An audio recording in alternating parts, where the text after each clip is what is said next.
Coming to you live from Darshan Studios, it's Zinc Comics Unleashed with your host, Brian Payne. That's me. I'm old-fashioned.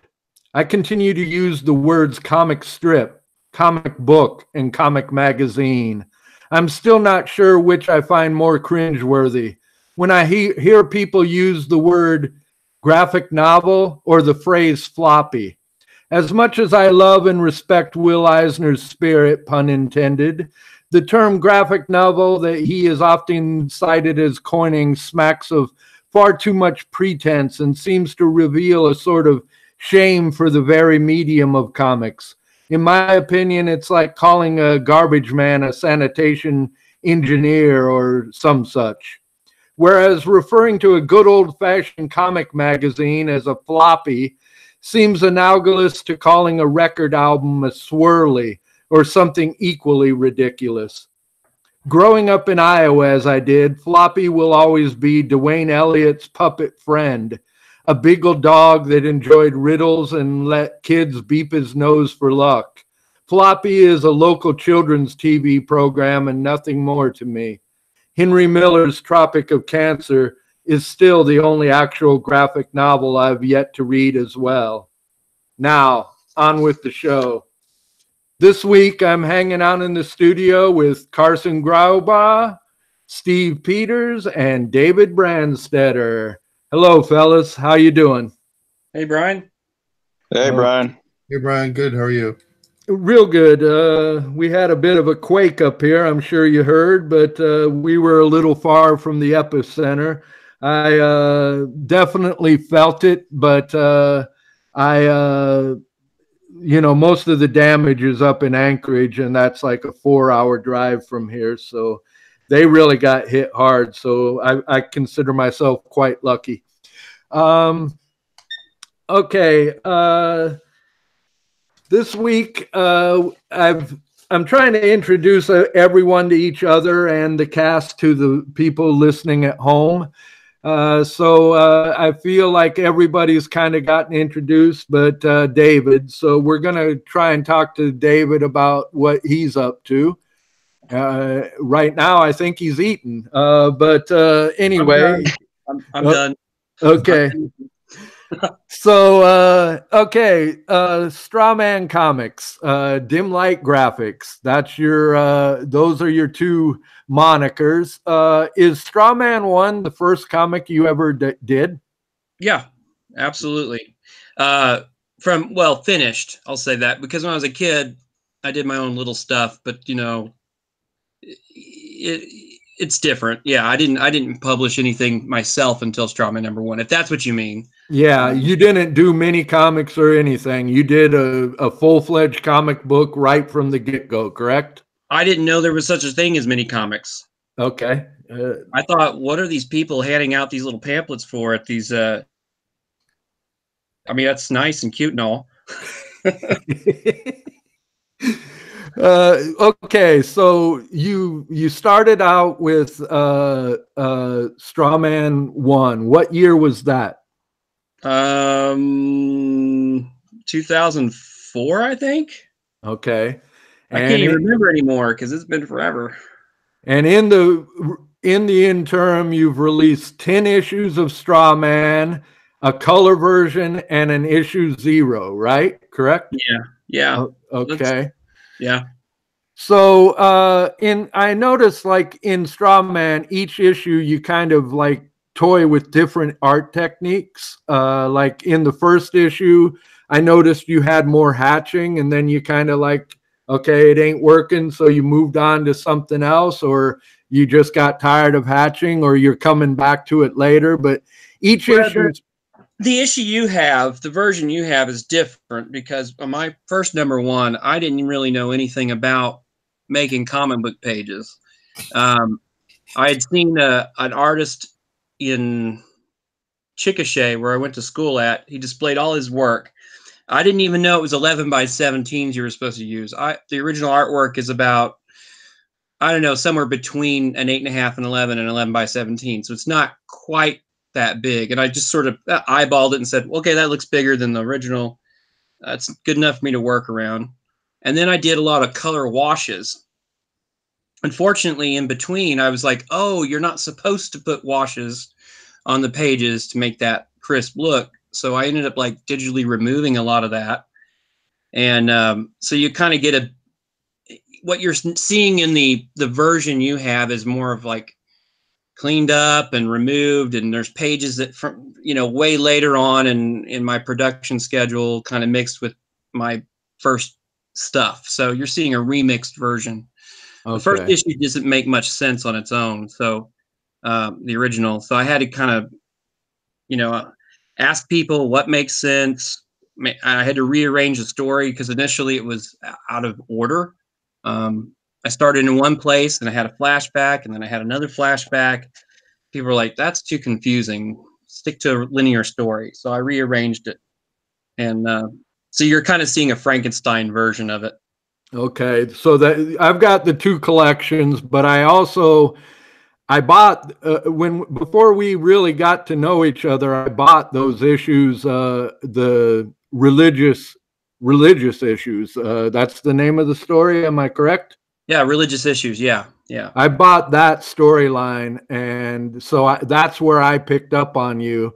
So Yeah. I didn't have those first four, but I think I got everything but the color issue, and I might even have that, but I couldn't find it when I was looking for it. But I got a lot of stuff still in storage. So I only made like 50 copies of the color issue, and it was super expensive to print at the time. I was going through Comic Press, and I think I lost money printing on them. So I was selling them for $350, and I think the printing cost was $345, and I think the shipping on that was another $20. So right. I can relate. Believe me, I can relate to that experience. I just published a book myself, and if I sell them all, I might make $10. But anyway, so while you were doing Strawman, were you pretty much doing, how many issues did you do a year? I know it's become slower as you went along, but it seems like you must have gotten a few done quicker, or is it pretty much an annual event? I wanted to make it monthly. I mean, when I started, obviously, but then I started and I was like, wow, that took 9 months and it's not even good. So how do these guys do this in, a month and keep it going? So the first one took me about 9 months. The second one took me about a year because I moved and a bunch of other stuff. And then the third one, I said, all right, I'm going to give myself 2 months to do this. And no matter what, I'm going to produce something today. And that was probably the fastest I'd ever worked on an issue, just like top to bottom. But number 4, on the other hand, was the beginning of a 24-hour comic that I abandoned when I was working on issue 2. So, yeah, none of that 1 through 4 are just completely out of order as far as production. Okay, mixed with stuff I did later. You're kind of pinging or something. You're cutting in and out there, mate. Yeah, so are you. Okay, so maybe we got a bad connection. But anyway, I think we all caught that. You're okay. Now I noticed in issue 8, it's very different from the others. Why is that, and what were you going for in that issue? Hitting a deadline. Okay. I was in college and we had a project was produce a book in, about 2 months worth of time, or maybe a month. I don't remember what it was. And I was like, wow, I could get another issue of Strawman out, but I don't have an issue that I could work that quickly on until, like, say, issue 8. So I was still on issue 4 at the time, or issue 5 and 4 or something like that when I was working on it. And so I just like did these drawings that were about the size of, I don't know, about 6 inches by 4 inches, like a postcard size. And then I just zoomed in on them, stretched them out, did a script for the story and turned that in. Now, it wasn't as polished as what you see. what I had originally done was basically text next to an image, sort of like a plate in a book. But when it came to actually producing the issue, I was like, well, I need to at least put some thought into how this is laid out a little bit more. So, yeah, that was a cop-out, trying to get it done fast. Okay, well, you made up for it with issue 9, because issue 9 is a really strong issue and my favorite of the lot. And then in number 10, you opened it up to all of us and a few other guys. Just like Bianca is the only person I ever worked with from a script, you're the only one who ever inked my work. So, you know, that's kind of interesting, and I was happy with the results. And issue 10 was the last one you've put out, but issue 11, you've said it's going to be a 12-issue series, correct? Right. Okay. And issue 11 is like probably somewhere between half and 3/4 of the way done. I was hoping to work on it this month, so we'll see what happens in December. Okay. And what about those color strips that you put online? How did they come about, and where do they fit into the timeline? Well, they're kind of like an anomaly. I mean, they kind of set in parallel with what's going on in the story, but it's like an extra scene that you would have to cut out of a movie because it just wouldn't make any sense. So I kind of think of them as sort of like somewhere they exist in some kind of tangent version, because it really is a distraction from the point of the story. But they're fun to read, so and it puts the character in a fun context. Yeah, I didn't write some of those. I had a friend of mine write a couple of them, and he showed me how to do a strip format. And I enjoyed the character he created. He created Pepe, and I just like, this guy is fun to write, and that made the stories go forward, if that makes sense, you know? Yeah, it does. Okay, now you've also been doing, I've noticed every once in a while you work in a autobiographical story, and you've done 4 or 5 that I know of. And it seems like you just did a new one in color for another magazine. And talk a little bit about that.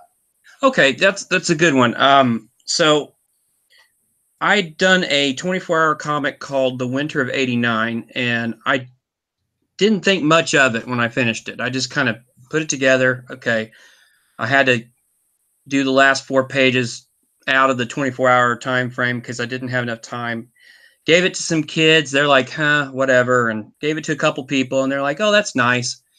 But I had to have that printed up again for some reason. I can't remember what it was. And I started handing it out to people, and they're like, wow, this is really good.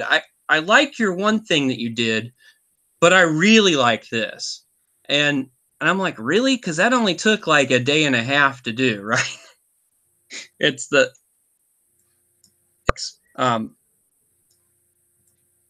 again, we're losing you, David. Okay, well, while we wait for David to return, and before I forget, I want to correct something I said last week. In the comic chemistry, the date is hidden in every panel, not Steve Peters' signature. It makes more sense hiding the date if you're drawing a panel a day, too. It would almost be egomaniacal to sign every panel in a comic, albeit it does sound like something I might do. It is also something you might do in a jam as well, a jam comic. And Steve has done many of those too. Could you kind of talk about jam comics and your relationship with them, Steve? Oh my goodness. I threw you a curve, huh? Yeah, prepared. Just because I've done so many. What is it you like about jam comics? What draws you to that? I think I guess there's 2 things. I like working with other people and bouncing ideas off of other people, and I like the improvisational aspect too. Like there's a music project I've been working on for I guess like a year and a half or so now, that is all improvised music, and I really enjoyed that a lot. All my other music previously was, composed, and it just I don't know, it gives you a lot of freedom, and it's interesting. You just never know what's going to happen. So that applies to both the music and the jam comics. Do you do a lot of those jam comics at cons? Because I notice you got a lot of heavy hitters joining in, or do you mail pages around, or how does that work? Yeah, both. Mostly at cons. Like I don't really do it that much anymore. Comic versus pretty much taking all your time? Well, no, it's not that. I mean, I still do cons, but it's either people are too busy, or I just don't feel like walking around asking people to draw stuff, or I don't know. I understand. Yeah. It's kind of a chore, isn't it, Steve? Yeah, it can be. Yeah. David's back. Okay. Carson, we haven't forgot you, but while we got David, I did want to ask you about UFO as well, United Fanzine Organization. You have recently become the chairman, correct? Yeah, it's kind of a new territory for me as far as being a leader or trying to do something in that capacity. I'm usually like the reluctant person to kind of add to a group, and for me to step in and sort of say, all right, I'm going to, take leadership. That's scary for me, because it implies so much more than just your own life. You got to think of other people and their responsibilities. So, yeah, I'm a little intimidated by it, but I'll try to do my best. Just tell a little bit about it again, and any plug you want to make for it. It's a magazine where we all kind of critique each other's work, write about other people's books that they've done, and the idea is that you have a year to publish something, and so we all send each other publications, and we write up reviews, and then it's all the reviews and articles are compiled in say bi-monthly magazine called the Tetragrammaton Fragments. I think that's what it's called. I think that's how it's pronounced.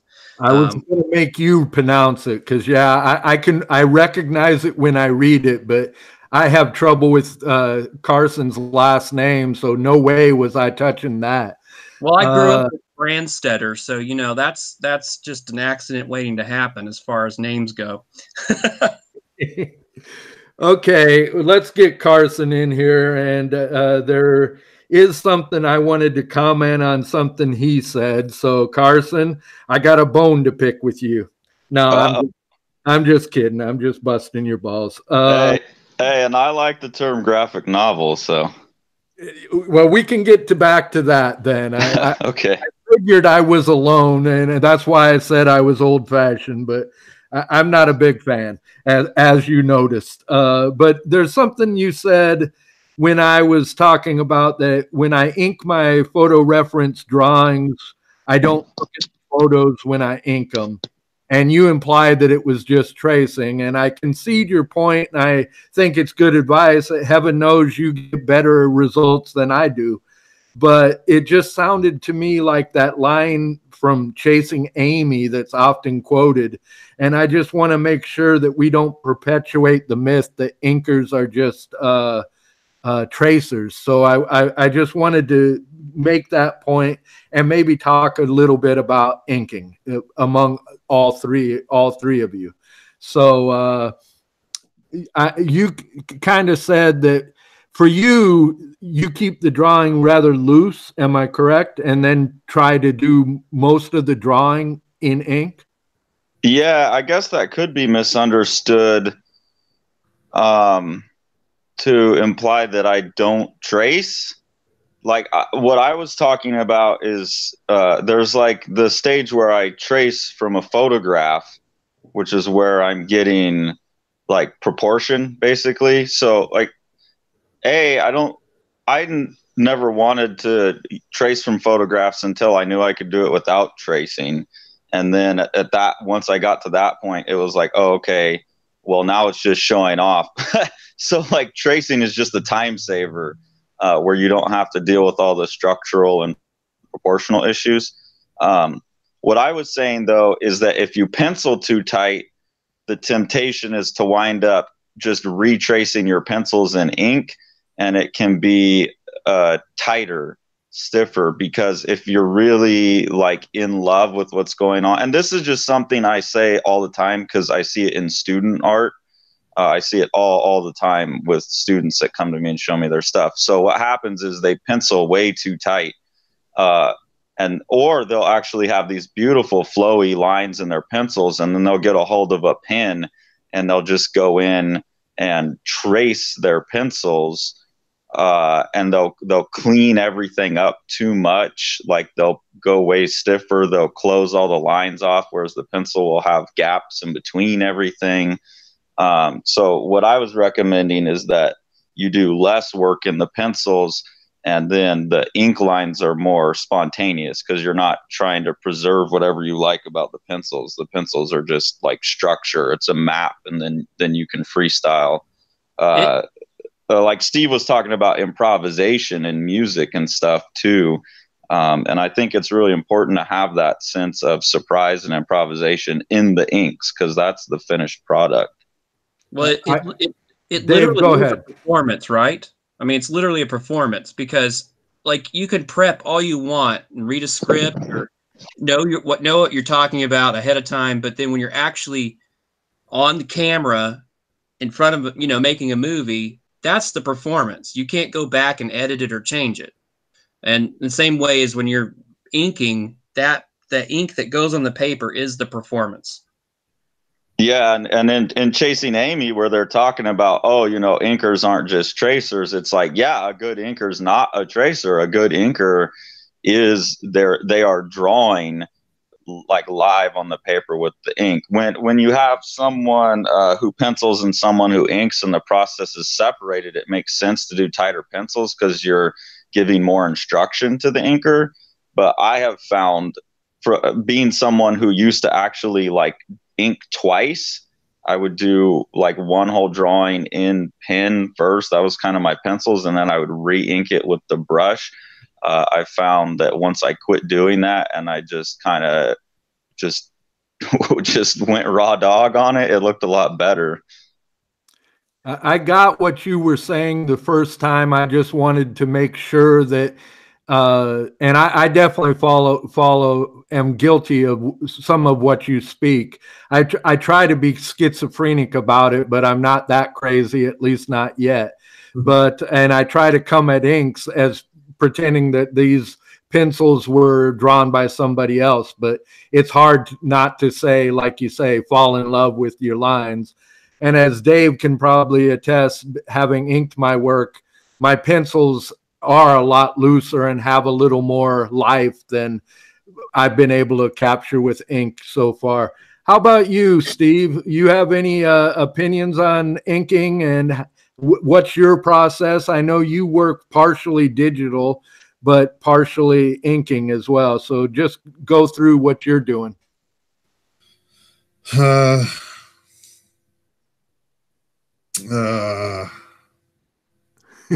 Very fascinating, Steve.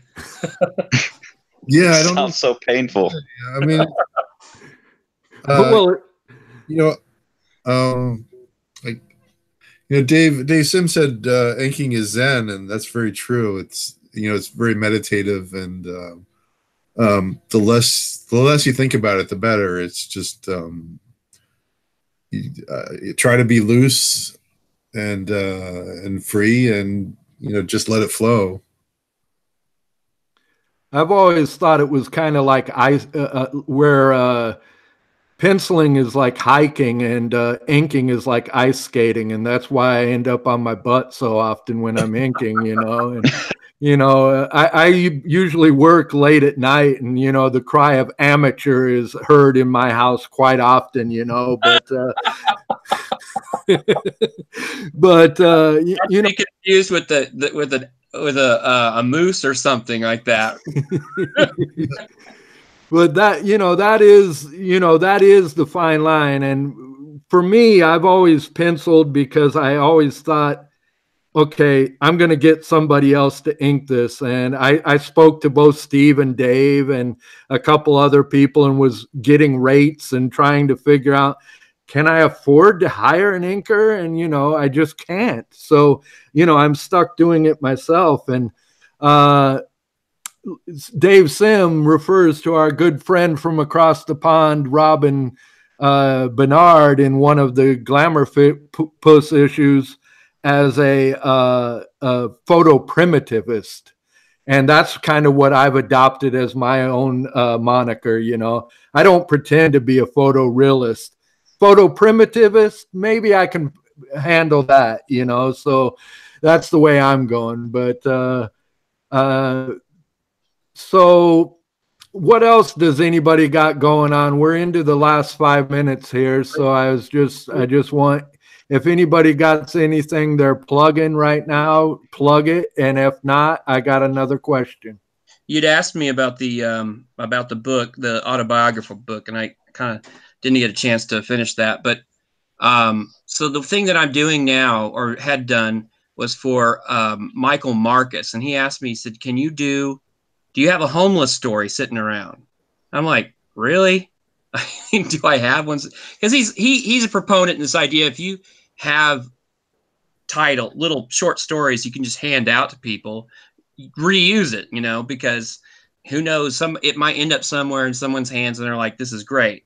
And I said, no, I don't have a story. So I thought, well, it's I could do 5 pages, no problem. So I started thinking about, like, how could I relate to this topic? And there was a time in my life where I was nearly homeless, or kind of homeless.